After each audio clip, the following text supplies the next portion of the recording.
10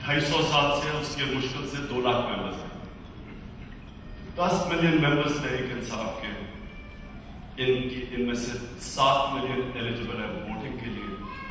اب یہ الیکٹ کریں گے تحریک انصاف کے آفس بیئرز. میری جو خواب اور ڈریم ہے کہ تحریک انصاف ایک انسٹیٹیوشن بنے، فیملی پارٹی نہ بنے، عمران خان کی پارٹی نہ بنے، ایک پاکستان کی پارٹی بنے جس میں نیچے سے لیڈرشپ الیکٹ ہو کے اوپر ہے.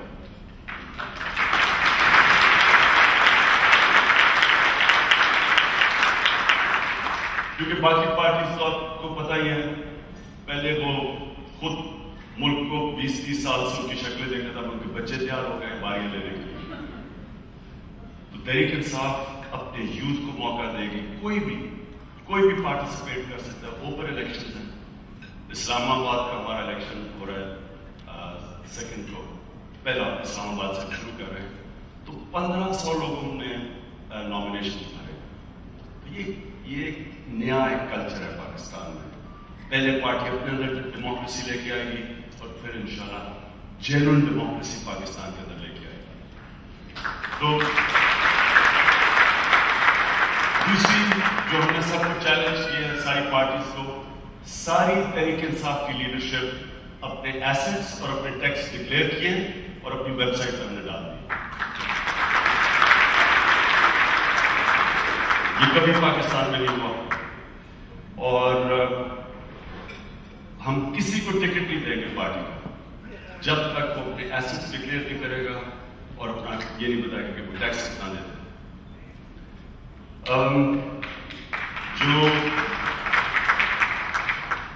جو تحریک انصاف ایک نیا کلچر لے کے آ رہی ہے، وہ کلچر یہ ہے کہ ہم ایک نیا پاکستان چاہتے ہیں. جو پاکستان کو تباہ کیا لوگوں نے، وہ آپ سب کے سامنے اس کے پر بات کرنے کی بھی ضرورت نہیں ہے. ہم جب بھی پاکستان کا سوچتے ہیں لوگ ڈپریس ہو جاتے ہیں، پاکستان کی باتیں کر کے ڈپریس ہو جاتے ہیں، جو حالات ہیں وہ دیکھ کے ڈپریس ہوتے ہیں. لیکن میں آج آپ کو کہنا چاہتا ہوں کہ یہی حالات تھے فرینچ ریولوشن سے پہلے، جب چارلز ڈکنز کی فیمس صحیح تھی کہ it was the worst of Times and it was the best of Times. Pakistan میں بھی ایک طرف تو برا وقت ہے، لیکن یہ میرا 16 سال پالیٹکس میں یہ پہلی دفعہ میں پاکستان کے لیے اتنا آپٹمسٹک ہوں. میں سمجھتا ہوں کہ اس میں جو چینج آ رہا ہے یہ اتنا فنامنل چینج ہوگا کہ یہی پاکستان اپنے آپ کو ٹرانسفارم کرے گا.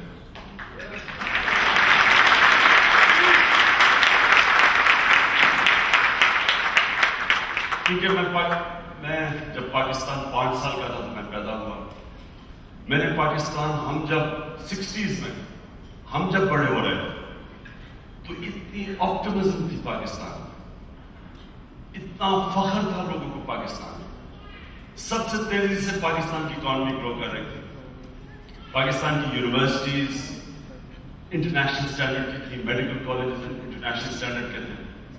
پاکستان کے گورنمنٹ اسکول سے سب سے بہترین ٹیلنٹ نکلتا تھا پاکستان میں. ہمارے ایجز کالج سے نہیں نکلتا تھا، گورنمنٹ اسکول سے نکلتا تھا. اور پاکستان مجھے یاد ہے ایئر لائن پی آئی اے، اتنا فخر ہوتا تھا میں پی آئی اے. 1969 میں P I A was the number 2 airline in the world. آج ایمریٹس ایئر لائن جو ٹاپ ایئر لائن ہے یہ پی آئی نے بنائی تھی. 6 ایئر لائنس پی آئی نے بنائی. اور 1965 میں ایک کتاب لکھی تھی the Asian miracle, Nobel prize winner تھا سویڈن سے، اس کا نام تھا گنر مرڈل. اس نے کتاب لکھی دی ایشین میریکل جس میں وہ کہتا ہے کہ the country that is going to become the California of Asia ہمارا پاکستان ہوتا تھا. تو اس نے یہ اسسمنٹ کی بڑی کہ پاکستان کی اس ساری ریسورسز کی 12 کلائمیٹس ہے پاکستان میں، 12 موسم ہے. سب سے شارپ ریڈینٹ ہے اوپر سے، ہائیسٹ پیک سے نیچے سی لیول تک. اس میں منرل ریزروز پڑے ہوئے ہیں، زرخیز زمین ہے، وائبرنٹ پاپولیشن ہے. تو اس نے سارا اسیس کر کے کہا تھا کہ سب سے تیزی سے جو ملک آگے بڑھے گا سارے ایشیا میں پاکستان. تو اگر وہ نہیں ہوا تو ایک ورڈ گورننس. تیسری دنیا صرف ایک وجہ سے، ریسورسز کی کمی نہیں ہے، گورننس سسٹم نہیں۔ پاکستان کا جس وقت گورننس سسٹم ٹھیک ہوا، میں آپ سب کے سامنے کہتا ہوں کہ آپ دیکھیں گے مہینوں میں ٹرانسفارم ہوگا، اور انشاءاللہ وہاں ہمارا جو سب سے بڑا ایسٹ ہے وہ آپ سب لوگ ہیں، اوورسیز پاکستان۔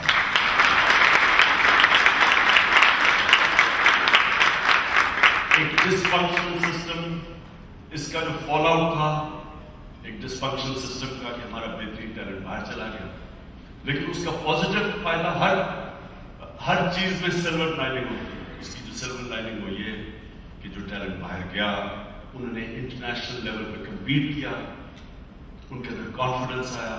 یہاں کیسے بڑے ٹیلنٹڈ لوگ بیٹھے ہوئے ہیں، جس طرح میں جب پہلی دفعہ انگلینڈ گیا کرکٹ کھیلنے کے لیے، تو جب تک ہم نے کوالٹی انٹرنیشنل لیول پہ کمپیٹ نہیں کیا ہماری اسٹینڈرڈ اوپر نہیں جانے تھی، تو ہم نے کیونکہ باہر کمپیٹ کیا تب ہمارا اسٹینڈرڈ اوپر گئی۔ اسی طرح آپ نے جو کمپیٹ کیا ہے انشاءاللہ جب ہم نیا پاکستان بنائیں گے آپ کے ٹیلنٹ کی ضرورت ہوگی۔ اصل تو آپ کا تب فائدہ ہوگا جب آپ انویسٹ بھی کریں گے، آپ اپنا کیپٹل، ہیومن کیپٹل بھی آئے گا اور فزیکل کیپٹل بھی آئے گا جب گورننس سسٹم ہم ٹھیک کریں گے۔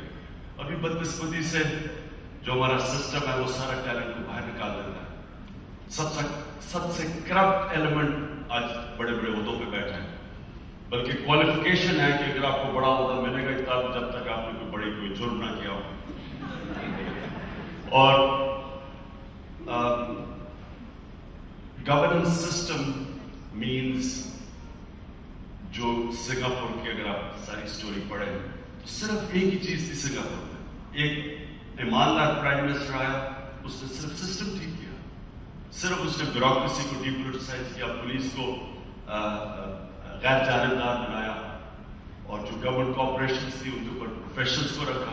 یہ کوئی راکٹ سائنس نہیں ہے، یہ ہم ہندوستان کی بڑی سملر کنڈیشنز ہے کئی اسٹیٹس کی۔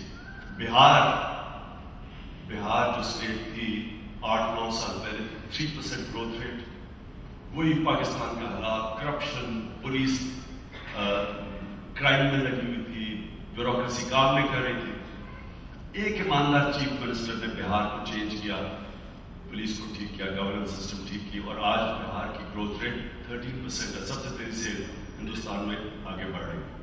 تو یہ پاکستان میں انشاءاللہ ہم آپ کو ثابت کر کے دکھائیں گے کہ اس میں ہر قسم کا ٹیلنٹ ہے، صرف ایک اوپر سے سسٹم ٹھیک کرنا ہے، کرمنلز کو ہمیں جیل میں ڈالنا ہے، پریزیڈنٹ ہی بنا دینا، اور انشاءاللہ دیکھیں گے کتنی تیزی سے آگے بڑھے گا۔ میں آپ کو